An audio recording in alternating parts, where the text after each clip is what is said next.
বিশেষ খবর। পশ্চিমবঙ্গে প্রথম পর্বের লোকসভা নির্বাচনে 3 কেন্দ্রে মোট 34 জন প্রার্থী প্রতিদ্বন্দ্বিতা করবেন। 19 এপ্রিল প্রথম দফার ভোট গ্রহণ। বিজেপি গতকাল 8ম প্রার্থী তালিকা প্রকাশ করেছে। রাজ্যের ঝাড়গ্রাম কেন্দ্রে প্রণত টুডু এবং বীরভূমে দেবাশিস ধর প্রার্থী হচ্ছেন।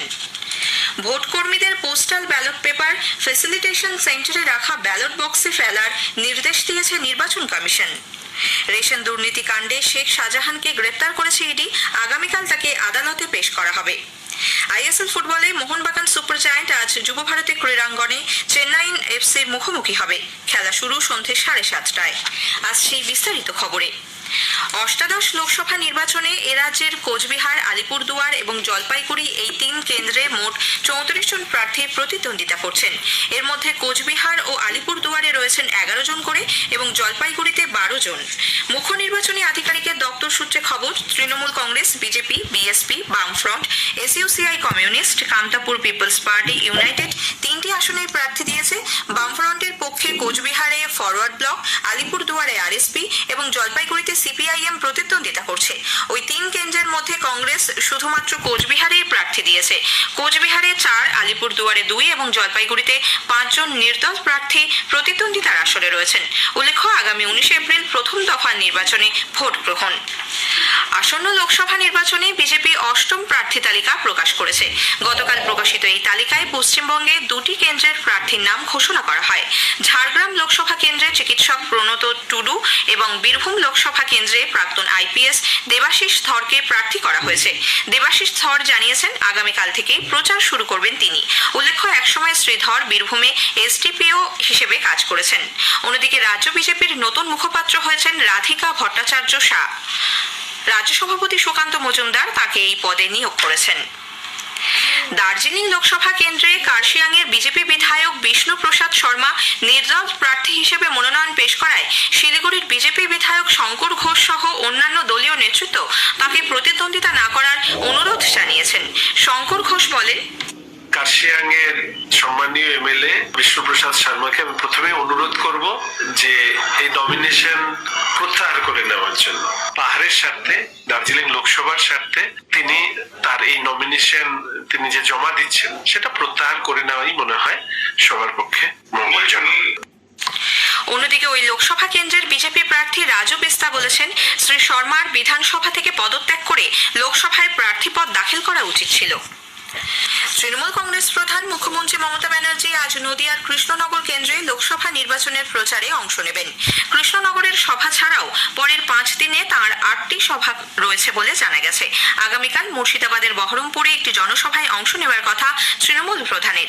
আগামী সপ্তাহে তিনি উত্তরবঙ্গ যাচ্ছেন। 4 এপ্রিল থেকে উত্তরবঙ্গে নির্বাচনী জনসভা করবেন মমতা ব্যানার্জি। এছাড়াও পুরুলিয়া এবং বাঁকুড়াতে তাঁর জনসভা করার কথা রয়েছে। রাজ্যের বিরোধী দলনেতা শুভেন্দু অধিকারী গতকাল হাওড়ার উলুবেড়িয়ায় দলীয় কর্মকর্তাদের সম্মেলনে যোগ দেন। শিক্ষক নিয়োগ থেকে শুরু করে রেশন দুর্নীতি নিয়ে ফের সরব হন তিনি। শুভেন্দুবাবু বলেন, তৃণমূল কংগ্রেস সরকারি প্রকল্পগুলি নিয়ে রাজনীতি করছে। কেন্দ্র টাকা দিচ্ছে কিন্তু মানুষ তা পাচ্ছে না। সংশোধিত নাগরিকত্ব আইন সিএএ নিয়ে রাজ্যের শাসক দলের নেতাকর্মীরা অপপ্রচার করছে বলে তাঁর অভিযোগ। উল্লেখযোগ্য প্রার্থীদের মধ্যে বিজেপির ডক্টর সুকান্ত মজুমদার হিলিতে এবং নিশীথ প্রামাণিক দিনহাটায় গতকাল প্রচার সারেন। উত্তর কলকাতায় গতকাল বেলেঘাটার গান্ধী ভবনে গান্ধীজির মূর্তিতে শ্রদ্ধা জানিয়ে যৌথ প্রচার শুরু করে কংগ্রেস ও বামেরা। উপস্থিত ছিলেন কংগ্রেস প্রার্থী প্রদীপ ভট্টাচার্য, রাজ্য বামফ্রন্ট চেয়ারম্যান বিমান বসু। উল্লেখ্য, বাম কংগ্রেস জোটের প্রার্থী হিসেবে কোচবিহারে ফরওয়ার্ড ব্লকের প্রতিদ্বন্দ্বিতা করার কথা থাকলেও কংগ্রেস প্রার্থী পিয়া রায়চৌধুরী গতকাল মনোনয়ন প্রত্যাহারের শেষ দিনেও নাম তুলে নেননি। নির্বাচন কমিশন আসন্ন লোকসভা নির্বাচনে ভোট কর্মীদের পোস্টাল ব্যালটের মাধ্যমে ভোট দেওয়ার ক্ষেত্রে নিয়মের কিছুটা পরিবর্তন করেছে। পোস্টাল ব্যালটে ভোট দেওয়ার জন্য এবার ভোট গ্রহণের নির্দিষ্ট দিনের আগে মহকুমা স্তরে ফ্যাসিলিটেশন সেন্টারে গিয়ে ভোট দেওয়ার জন্য প্রশিক্ষণের সময় ভোট কর্মীদের ফর্ম দিয়ে দেওয়া হবে বলে মুখ্য নির্বাচনী আধিকারিকের দপ্তর সূত্রে জানা গিয়েছে। ডাকযোগের পরিবর্তে ব্যালট পেপারগুলি ব্যালট বক্সে করে স্ট্রং রুমে নিয়ে যাওয়া হবে। ভোট গ্রহণের জন্য এরকম প্রতিটি কেন্দ্রে 3 জন ভোটকর্মী ছাড়াও নিরাপত্তার জন্য পুলিশ এবং কেন্দ্রীয় বাহিনী থাকবে। কোনো কর্মী ফ্যাসিলিটেশন সেন্টারে গিয়ে ভোট দিতে না পারলে জেলা নির্বাচনী আধিকারিকের দপ্তরে তৈরি বিশেষ কেন্দ্রে গিয়েও ভোট দিতে পারবেন। উচ্চ মাধ্যমিকের সেমেস্টার ব্যবস্থাতেও থাকছে পাশ ফেল প্রথা। প্রথম এবং তৃতীয় সেমেস্টারে পাশ করার ন্যূনতম নম্বর না থাকলে পরের সেমেস্টারে বসতে পারবে না পড়ুয়ারা। বিশেষজ্ঞদের সঙ্গে আলোচনার পর এ সংক্রান্ত চূড়ান্ত গাইডলাইন প্রকাশ করা হবে বলে উচ্চ মাধ্যমিক শিক্ষা সংসদের সচিব প্রিয়দর্শিনী মল্লিক জানিয়েছেন।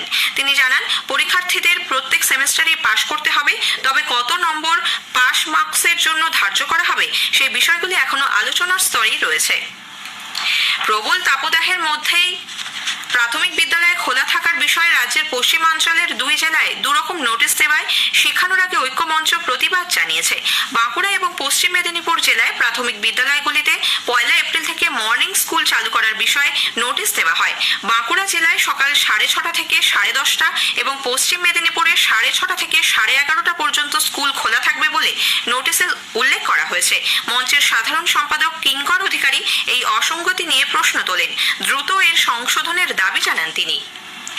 উত্তর দমদম পুরসভার 17 নম্বর ওয়ার্ডের শরৎচন্দ্র কলোনিতে একটি নির্মীয়মান বাড়ির ইট মাথায় পড়ে গতরাতে প্রতিবেশী এক মহিলার মৃত্যু হয়েছে। কেয়া শর্মা চৌধুরী নামে ওই মহিলা নির্মীয়মান বাড়িটির তলায় দাঁড়িয়েছিলেন। গুরুতর জখম অবস্থায় তাকে উদ্ধার করে হাসপাতালে নিয়ে যাওয়া হলে চিকিৎসকরা মৃত ঘোষণা করেন।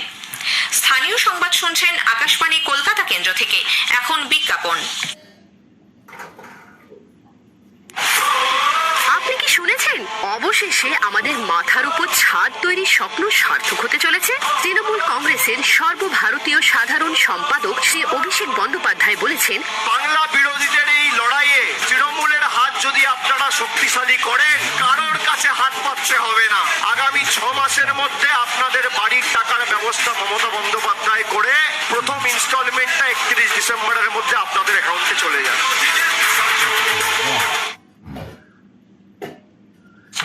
ফিরে আসছি স্থানীয় সংবাদে। রেশন দুর্নীতি কাণ্ডে জেলবন্দি শেখ শাহজাহানকে গতকাল বসিরহাট জেলে গিয়ে জিজ্ঞাসাবাদের পর গ্রেপ্তার করেছে ইডি। 4.5 ঘন্টারও বেশি সময় ধরে তাকে জেরা করা হয়। ইডি সূত্রে জানা গিয়েছে, জমি দখল করে ভেরির ব্যবসার আড়ালে চিংড়ি রপ্তানির নামে বিদেশে টাকা পাচার করত শেখ শাহজাহান। গত 14 মার্চ ধামাখালী ও সরবেরিয়ায় শাহজাহানের সিন্ডিকেটের একাধিক ভেরি ব্যবসায়ীর বাড়িতে তল্লাশি চালান ইডি আধিকারিকরা। তদন্তকারীদের দাবি, ওই ব্যবসায়ীদের বাড়ি থেকে উদ্ধার নথিতে স্পষ্ট যে শাহজাহান বিদেশে চিংড়ি রপ্তানির ব্যবসার নামে টাকা পাচার করত। আগামীকাল পিএমএলএ আদালতে শাহজাহানের হেফাজত চাইবে ইডি।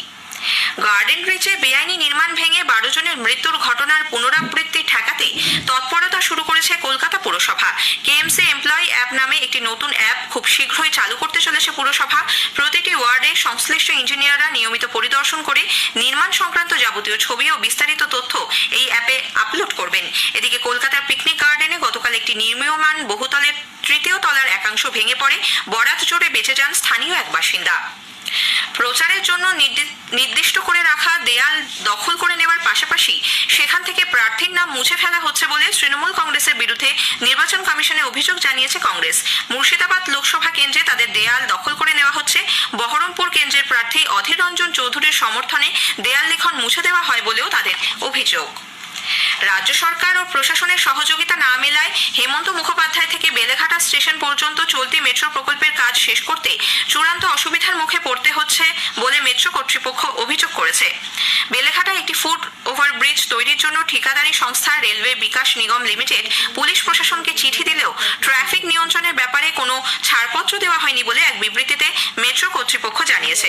এদিকে প্রকল্পের কাজ মেট্রো কর্তৃপক্ষ সময়ের মধ্যে শেষ করতে পারছে না বলে পুলিশের তরফে পাল্টা এক বিবৃতিতে জানানো হয়েছে। প্রকল্পের কাজ পরিদর্শনে গিয়ে কিছু জানার থাকলেও রেলওয়ে বিকাশ লিমিটেড বা মেট্রোর কোনো প্রতিনিধিকে পাওয়া যায়নি বলে পুলিশের অভিযোগ। আইএসএল ফুটবলে মোহনবাগান সুপার জায়ান্ট আজ যুবভারতী ক্রীড়াঙ্গনে চেন্নাইন এফসির বিরুদ্ধে খেলবে। খেলা শুরু হবে সন্ধে 7:30টায়। মোহনবাগান 18 ম্যাচে 39 পয়েন্ট নিয়ে লিগ তালিকার দ্বিতীয় স্থানে রয়েছে। শীর্ষে থাকা মুম্বাই সিটি এফসির 19 ম্যাচে পয়েন্ট 41। অন্যদিকে চেন্নাইন এফসি 18 ম্যাচে 18 পয়েন্ট পেয়ে 12 দলের আইএসএল এ একাদশ স্থানে রয়েছে। নৈহাটি স্টেডিয়ামে গতকাল আই লিগ ফুটবলে মোহামেডান স্পোর্টিং ও ইন্টারকাশি এফসির মধ্যে খেলাটি 1-1 গোলে শেষ হয়েছে। মোহামেডান স্পোর্টিং এর অ্যালেক্সিস গোমেস এবং ইন্টারকাশির মারিও বার্কো গোল করেন। মোহামেডান স্পোর্টিং 22 ম্যাচে 49 পয়েন্ট নিয়ে লিগ শীর্ষে রয়েছে। আলিপুর আবহাওয়া দপ্তর সূত্রে জানানো হয়েছে, আগামী কয়েক ঘন্টার মধ্যে বীরভূম, পূর্ব বর্ধমান, নদিয়া এবং পূর্ব মেদিনীপুর জেলার কয়েকটি অঞ্চলে কালবৈশাখী ঝড় এবং সেই সঙ্গে বৃষ্টি হওয়ার সম্ভাবনা রয়েছে। এই সময় মানুষজনকে নিরাপদে থাকতে বলা হয়েছে।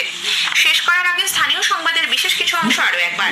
পশ্চিমবঙ্গের প্রথম পর্বের লোকসভা নির্বাচনে ৩ কেন্দ্রে মোট 34 জন প্রার্থী প্রতিদ্বন্দ্বিতা করবেন।